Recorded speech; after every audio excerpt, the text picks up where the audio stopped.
Сәлеметсіздер ме оқушылар? Бүгінгі сабағымызды бастаймыз. Бүгінгі сабағымыз өте ерекше өткелі тұр. Өйткені бүгінгі сабағымызда сіздерге інжу маржандар деген бағалы сендерге көңіл күйлеріңді көтеретін керемет сөздер дайындап алып келдім. Ал енді әр топтан 1-2 оқушыдан ғана. Ал бірінші топтан бізде Мейірім шығады. Келіп өзіңнің бүгінгі күніңнің көңіл күйін қарап көр.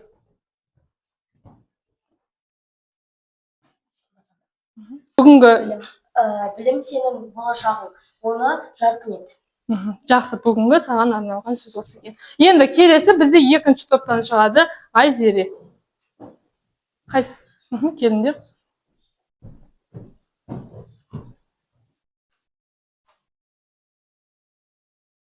Арманыңнан ешқашан бас тартпа. Жақсы, бүгінгі көңіл күйіңе саған әсер етеді деген ойдамын. Ал келесі үшінші топтан келе ғой.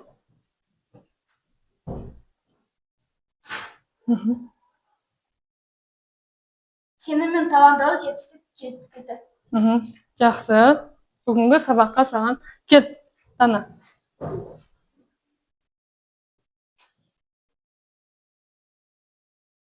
Сен ерекше, сен мықтысың. Жақсы, бүгінгі сабағыңа әсер етеді деп ойлаймын. Келесі, кел, екінші топ, Дариға кел.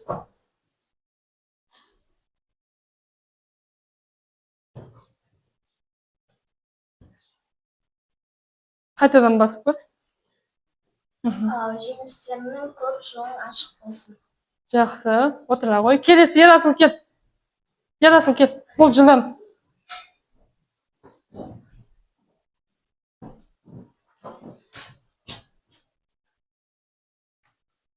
Кішкентай қадам үлкен жетістікке жетелейді. Жақсы, кішкентай қадам үлкен жетістікке жетелейді. Жақсы, келе ғой. Айғаным.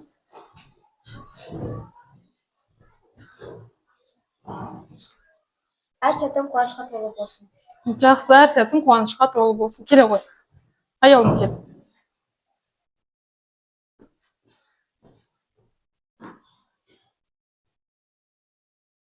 Еңбегің елеусіз қалмайды, сен алаңға. Жақсы, жарайсың, отыра ғой. Кел, Шадияр.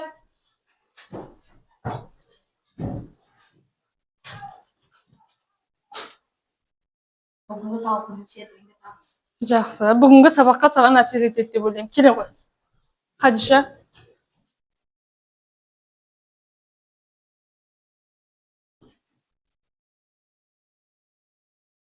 Оқы, үйрен, өз болашағың өз қолында. Жақсы, отыра ғой. Келесі, келіңдер, екінші топтан. Кел.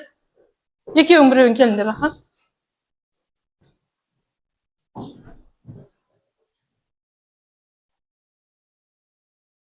Қателесуден қорықпа, бұл да үйрену. Жақсы. Кел, үшінші топ, Ерасыл кел.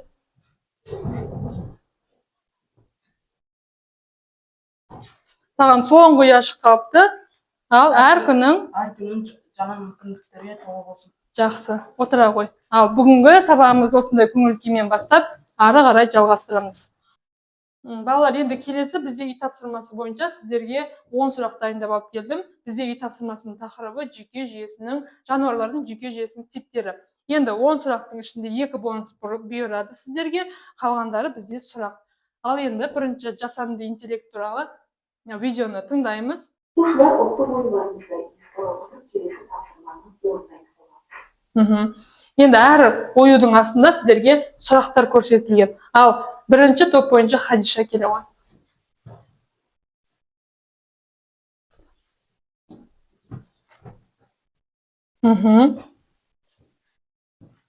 Диффузиялық жүйке жүйесінің ерекшелігі неде?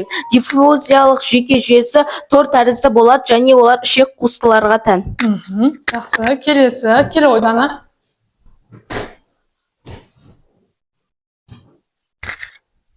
Түйінді жүйке жүйесі қанды жануарларға тән. Түйінді жүйке жүйесі бұл тұқылдарға, ұлуларға және буынаяқтыларға тән. Жақсы, жарайсың, отыра ғой. Кел, Ерасыл.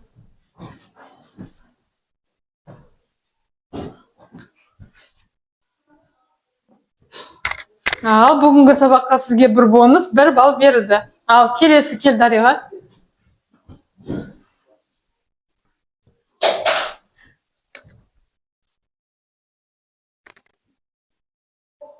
Нейрон дегеніміз не? Нейрон дегеніміз жүйке жүйесінің негізгі клеткалары. Жақсы, жарайсыз, отыруға келе ғой, мейірім.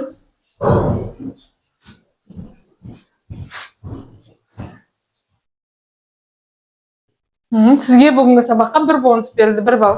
Келесі, келе ғой, Айзере.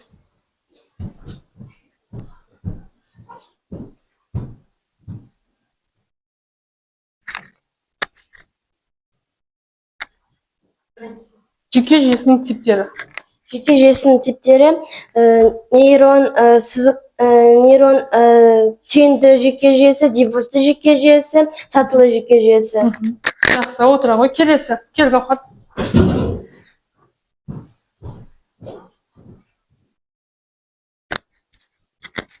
Нейрон құрылысы қандай? Нейрон дегеніміз жүйке жүйесі және де ұлпа жасушасының құрылымдарының бірі. Жақсы, жарайсың. Келе ғой, кім? Келесі. Айнұр.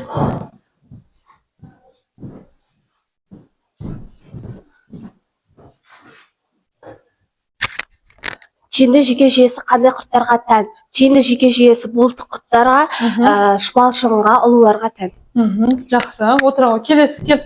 Жүйке ұлпасының қосымша жасушалары қалай аталады? Жүйке жүйесінің қосымша ұлпалары нейралгия деп аталады. Жақсы, отыра ғой, келесі, кел.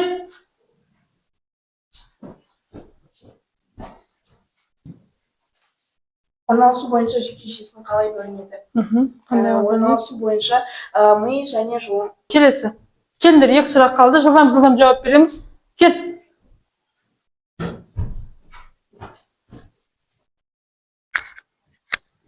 Түтікше тәрізді жүйке жүйесін атайды. Түтікше тәрізді жүйке жүйесі ол нейрондар. Жоқ, түтікше тәрізді ол қандай жануарларға тән? Қояндарға, одан кейін қояндарға, омыртқалы жануарларға тән болатын. Жақсы, отыра ғой, келесі, кел. Мейірім.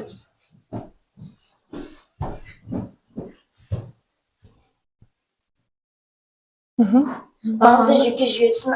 Жақсы, балалар, бүгінгі тапсырмамыз аяқталды. Енді біз бүгінгі сабағымызды жаңа тақырыппен бастаймыз.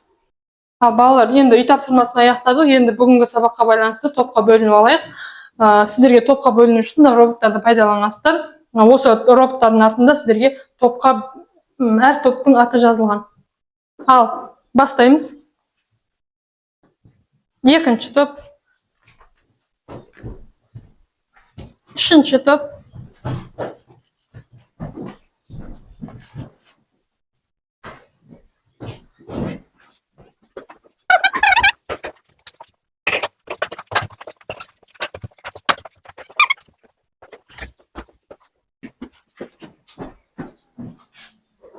2-ші топ. 1-ші топ. 2-ші топ. 3-ші топ. Жылдам. 2-ші топқа отырасыңдар ма? Жақсы, балалар. Ал бүгінгі сабағымыз бойынша біз топқа бөлініп алдық. Оқулықтарында алып, әркім өзінің тобында отырады.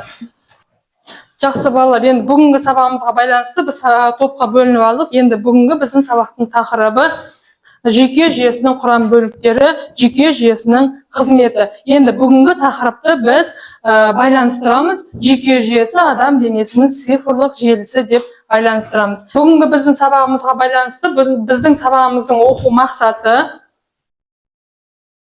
енді жүйке жүйесінің қызметі және құрылымдық компоненттерін атау. Жүйке жүйесінің қызметі және оның құрылымдық компоненттерін сіздер бүгін үйренесіздер бүгінгі сабақта. Ал енді сіздерге бүгінгі сабаққа байланысты видео көрсетілім болады. Сол видеоны жақсылап қараймыз. Егер сіз қараңғы бөлмеден жарыққа шықсаңыз, көзіңіздің қарашығы лезде кішірейеді.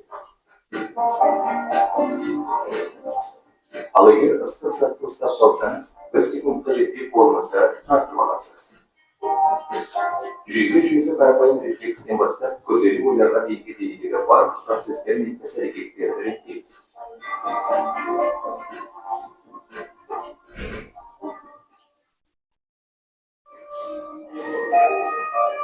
Жүйке жүйесінің басты қызметтерінің бірі детектендіргіш анықтап болған жауап беру. Бұған жарық пен дыбыс сияқты сыртқы сигналдар мен дене температурасы сияқты ішкі тітіркендіргіштер жатады. Жүйке жүйесі бір-бірімен тығыз қарым-қатынаста жұмыс істейтін екі бөлек жүйеден тұрады. Орталық жүйке жүйесі ми мен жұлыннан тұрады. Жұлын деп омыртқа ішінде орналасқан жүйке талшықтарын айтамыз. Олар ми мен дененің өзге бөліктер арасында әр секунд сайын миллиондаған сигналдар тасымалдайды.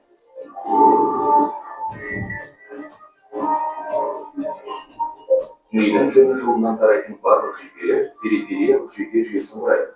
Ол қол саусақтарынан бастап аяқ саусақтарына дейін дененің барлық бөлігін байланыстырады.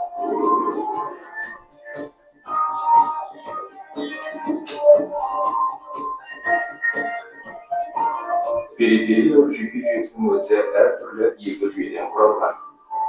Вегетативтік жүйке жүйесі денеміздің дұрыс жұмыс істеуін қамтамасыз ететін жүрек қағысы, қан қысымы, ас қорыту және тыныс алу сияқты өзіндік қызметтерді реттейді.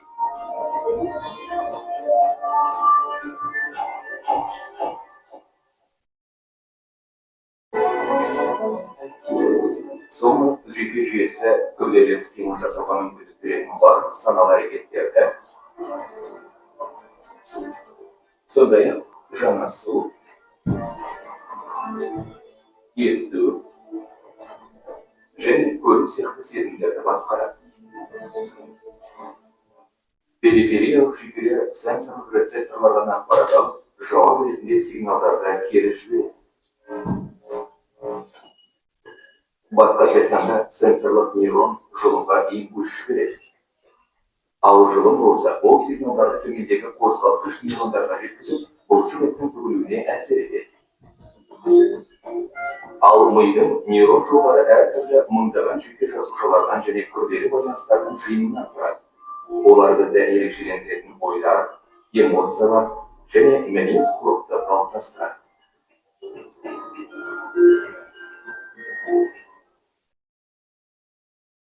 Жақсы.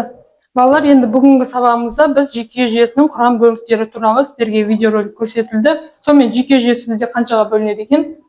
Екіге бөлінеді. Қандай жүйке жүйесі? Орталық жүйке жүйесі ми мен жұлыннан тұрады. Ал енді шеткі жүйке жүйесі ми мен жұлыннан және содан таралатын жүйке түйіндерінен тұрады екен. Бірінші топты сіздерді ақыл жүйесі деген топ деп атаймын. Жүйке сақшылары деп аталады. Ал үшінші топ сіздерге нейрондардың жолы деген топтың аты беріледі. Енді егер бүгінгі біздің сабағымыз жүйке жүйесі болғандықтан, біз сабағымызда жаңа айтқан болатынбыз, адам денесіндегі барлық жүйкелер цифрлы не арқылы? Жүйе арқылы деп айттық. Енді адам ағзасындағы барлық жүйкелер ол компьютерге ұқсас келеді екен. Неге? Өйткені миды біз не деп атаймыз? Сервер, жұлын, негізгі кабель деп атаймыз, нейрондарды біз сымдар деп атаймыз, ал жүйке жүйесі ол бізде электр сигналы екен. Балалар, бүгінгі сабаққа байланысты сіздерге топтық жұмысқа биологиялық бункер тапсырмасын алып келдім. Биологиялық бункер дегеніміз ол ағзадағы басқару жүйесінің толық бұзылуы деп аталады. Енді сіздерге қазір тапсырма беріледі. Яғни сол тапсырмаға байланысты егер дұрыс жақсы жауап берсеңіздер, сіздердің биологиялық бункерлеріңіз толықтай сақталады. Жарай ма? Енді 3 топқа 3 тапсырма беремін. Енді биологиялық бункердің міндеттері әр топқа 5-7 минут ішінде сіздер тапсырманы орындап біту керексіздер. Одан кейін биологиялық тұрғыдан дәлел келтіресіздер, өмірде қолданудың маңызын көрсетесіздер және уақытты тиімді пайдаланамыз. Сіздерге жаңа 3 ғылыми атау бердім, әр топқа 3 ғылыми атау берген болатын, сол бойынша жұмыс жасайсыздар. Енді бірінші топ, екінші топ, үшінші топ. Енді сіздерге биологиялық бункерде қандай сұрақтар келеді?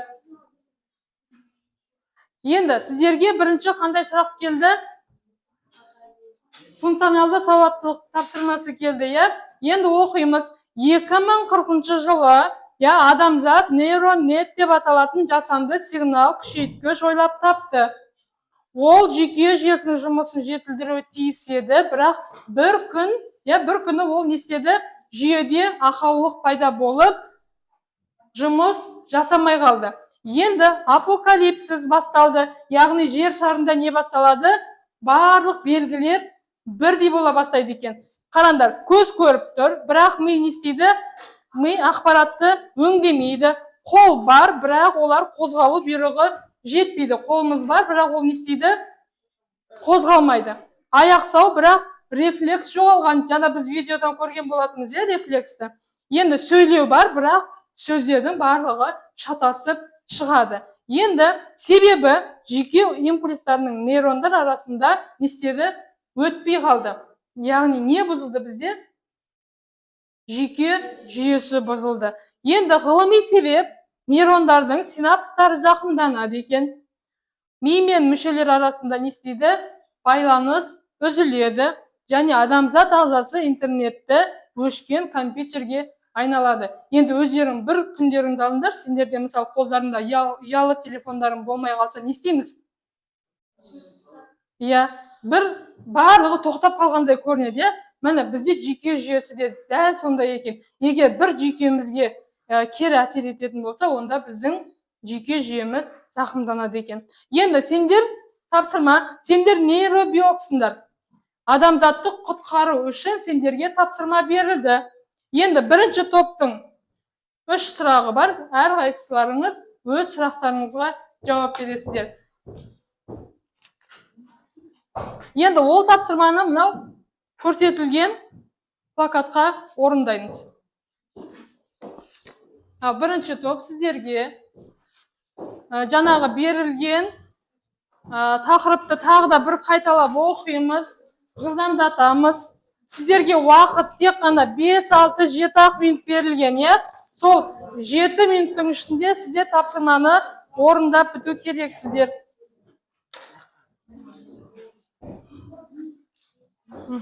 Шуламаймыз.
Балалар, сонымен біздің топтық жұмысымыз аяқталды.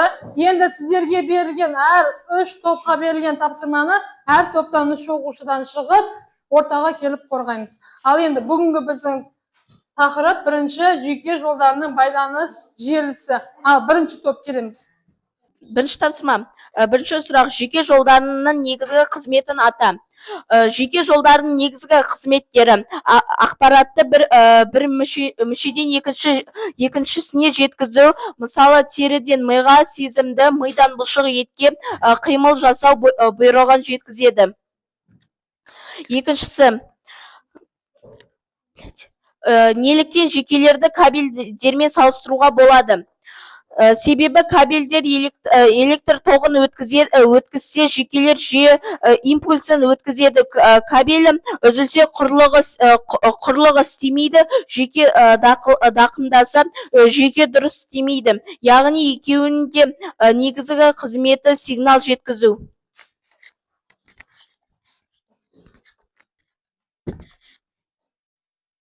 Егер жүйке жолы зақымданса, ағзада қандай өзгеріс болады? Егер жүйке жолы зақымданса, ағзада сезімталдық жоғалады, қимыл шектеледі, немесе тоқтайды. Мүшелер арасындағы байланыс бұзылады, ағза сыртқы ортаға дұрыс жауап бере алмай қалады. Енді біз жүйке жүйесін талдадық. Жүйке жүйесі бізде аралық жүйке жүйесі, яғни бұған ми, жұлын жатады. Ал екінші бізде шеткі жүйке жүйесі, оған жүйкелер және жүйке түйінділері жатады. Одан кейін бізде жүйкелер ұлпасы.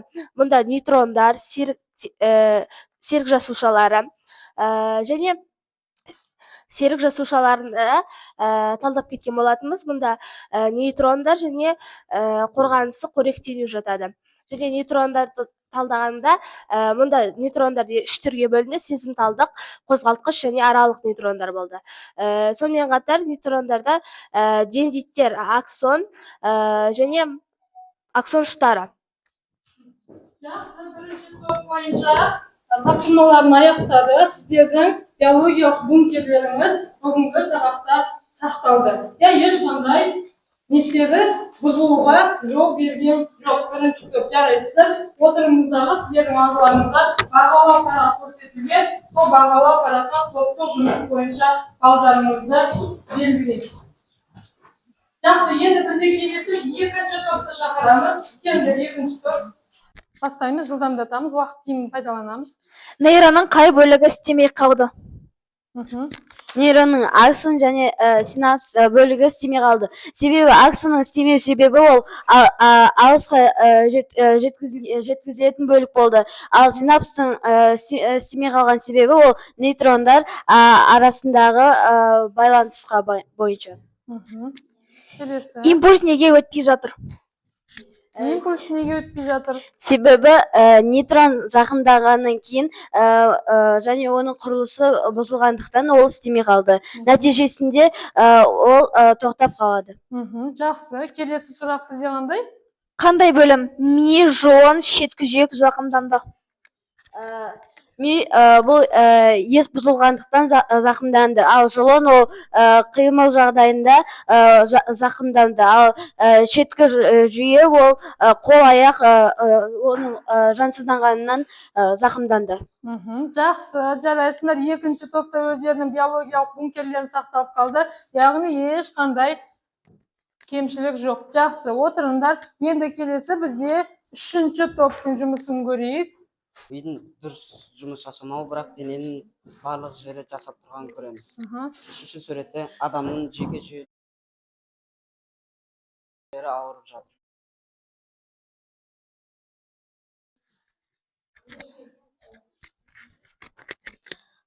Сұрақтар: егер сендер ғалым болсаңдар, қандай шешім ұсынар едіңдер?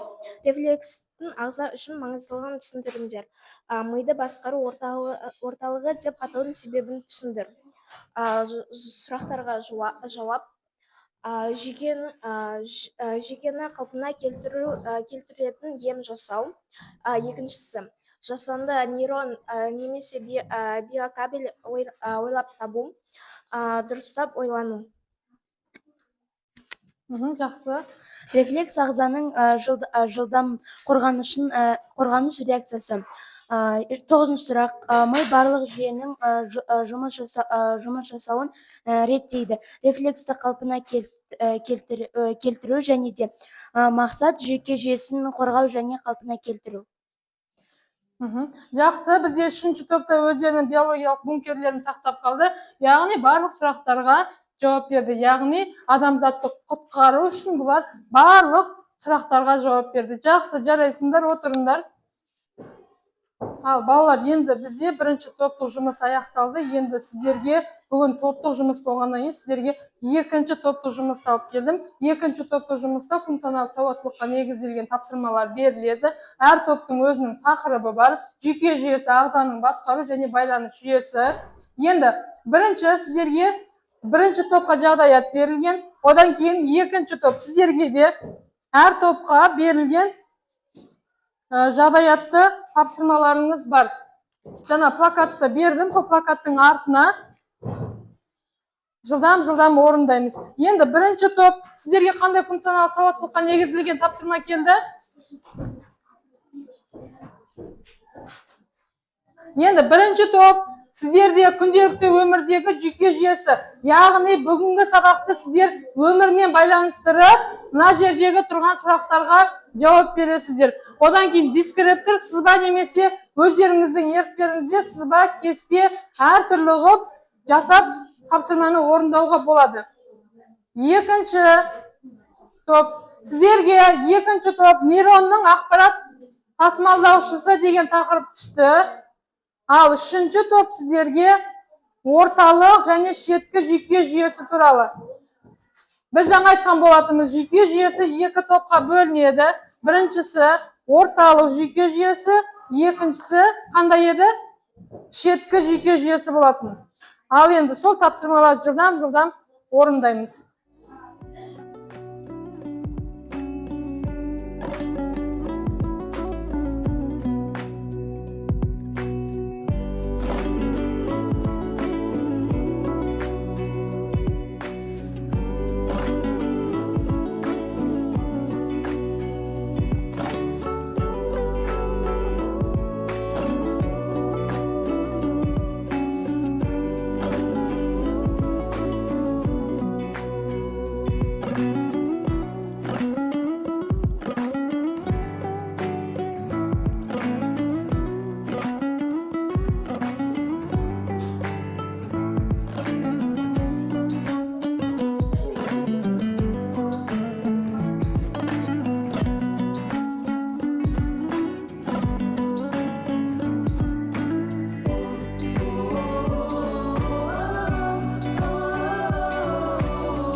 Балалар, енді топтық жұмысты аяқтаймыз.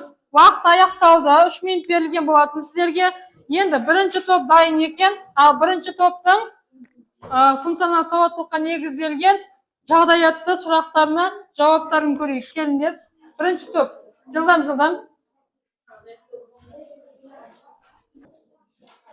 Бізге берілген жағдаят. Оқушы асханада ыстық шайды байқамай ұстап алды да қолын тез тартып алды. Бұл жағдайда жүйке жүйесінің қай бөліктері қатысады? Рецепторлар теріде ыстықты сезеді. Сезгіш нейрон, жұлын, қимылдатқыш нейрон. Бұлшықет. Негізгі қатысатын бөлімі жұлын, ми. Ми кейін ғана ақпарат алады. Екіншісі ақпараттың жүру жолы. Рецептор, сезгіш нейрон, жұлын, қимылдатқыш нейрон, бұлшықет. Келесі сұрақта біз бұл рефлекс па деген сұраққа жауап беруіміз керек еді. Бұл әрекет рефлекс. Себебі оқушы ойланбай-ақ өте тез қолын тартып алды. Ми тек кейін ғана болған жағдайды сезеді. Жақсы, бірінші топ өзінің топтық жұмысын аяқталды. Барлық сұраққа жауап берді. Жарайсыңдар. Енді өздерінің бағалы парақтарыңа бүгінгі тапсырмаларыңды бағалап орындап шығамыз. Ал екінші топтың жұмысын тыңдаймыз барлығымыз бір-бірімізден. Нейрон ақпарат тасымалдаушы жағдайы. Телефон қуаттағышта тұрғанда ысық екенін сезіп, оны қолынан тастап жібердің. Тапсырмалар. Қай нейрон түрі жұмыс істейді? Сезгіш, қозғалтқыш, аралық. Бұл жақта 3 нейрон қатысады. Сезгіш телефонның ыстық екенін сезеді.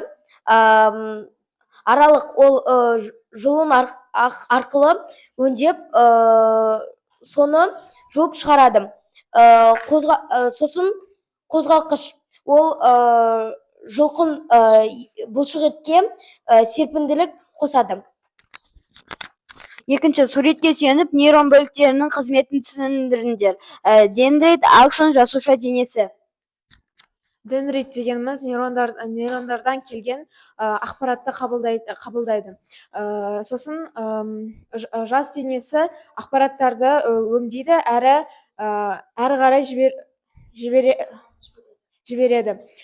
Және тура шешім қабылдай алады. Аксон дегеніміз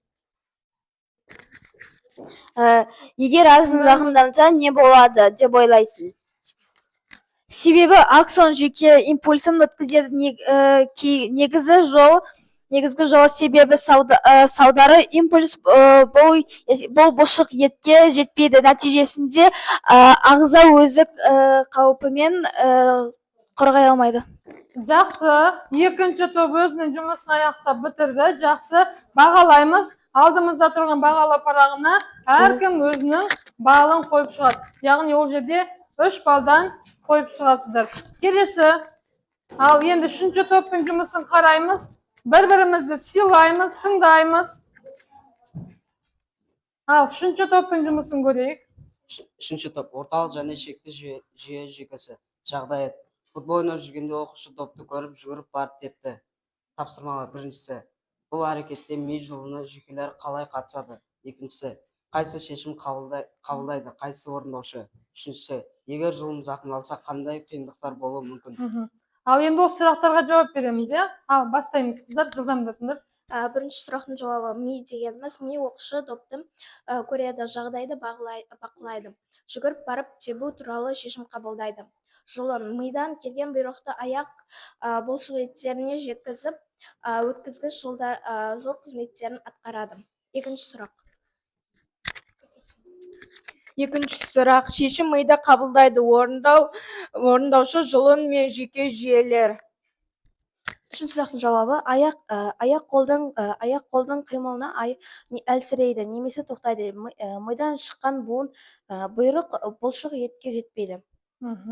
Жақсы, екінші топтың жұмысын аяқтады. Яғни бүгінгі сабақ сіздерге түсінікті болды ма? Сұрақтарыңыз бар ма осы тапсырмаларыңыз бойынша? Жақсы, отырыңыздар. Енді алдымызда бізде бағалау парағы бар. Сол жерде әр топ бүгінгі алған бағаларымызды бағалап шығамыз. Бізде жаңа жеке жұмыс таратылған болатын сіздерге. Енді жеке жұмыстың уақыты бітті. Сіздерде жеке жұмыста әрқайсыңызға жеке тапсырма берілді. Ал бірінші топ сіздерден кім? Бастаймыз. Бірінші тапсырма. Орталық жүйке жүйесі дегеніміз не? Оның құрамына қандай мүшелер кіретінін түсіндіріңіз. Негізінен жүйке жүйесінің ми мен жұлыннан тұратын бөлігін орталық жүйке жүйесі деп атау себебі ми алынған ақпаратты өңдеп және тұтас организмнің белсенділігінен. Жақсы, дұрыс. Келесі. Нейронның келесі компоненттеріне сипаттама беріңіз. Аксон ұзын өсімді әрбір жүйке жасушаларында біреу болады. Ал дендрит нейрон негізінен таралатын жүйке жасушаларының тармақталған өсімдері. Жақсы, дұрыс. Келесі. Сәйкестендіріңіз. Нейрон жүйке ұлпасының негізгі жасушасы, нейрология, әлсіз электр тоғын, жүйке импульсы, жүйке тілінің тірек жасушалары, глиалды жасушалар бөлу қабілетін сақтайды. Жақсы, жарайсыздар. Бағалау парағымызға бүгінгі жеке тапсырманың бағын бағалап қойып шығамыз. Келесі, екінші топ сіздерге. Орталық жүйке жүйесі дегеніміз не? Оның құрамына қандай мүшелер кіретінін түсіндіріңіз. Орталық жүйке жүйесі дегеніміз ол ми алынған ақпаратты өңдеп отырады және тұтас ретке келтіріп отырады. Оның құрамына қандай мүшелер кіреді? Оның құрамына ми және жұлын кіреді. жолының құрылысы мен ерекшелігін сипаттаңыз. Ол адамның қозғалысына әсер етеді және қалыпты жүруіне әсер етеді. Жақсы, тамаша. Бағалауға барамыз ба? Бағалаймыз. Бірінші тапсырма орталық жүйке жүйесі дегеніміз не? Оның құрамына қандай мүшелер кіретінін түсіндіріңіз. Жүйке жүйенің ми мен жынынан тұратын бөлігі. Жақсы. Келесі. Сәйкестендіру нейрон жүйке ұлпасының негізгі жасушалары нейроглия, әлсіз электр тоғы, жүйке импульсия, жүйке тілінің тірек жасушалары, гильді жасушалары болу қабілетін сақтайды. Жақсы. Жарайсың. Бірінші тапсырма нейтрон ұғымына анықтама беру және оның қызметін анықтаңыз. Нейтрон жүйесі жүйке жүйесінде ұлпасына қызметін атқарады. Екінші тапсырма біріншісі динамиктер, екіншісі дене, үшіншісі ядро, бесіншісі мимик қабықшасы, төртінші радио. Балалар, сонымен бүгінгі біздің сабағымыз аяқталды. Енді сіздерге тапсырма бүгінгі тақырыпты мазмұндап оқып келеміз, үй тапсырмасы. Енді кері байланысты өткіземіз.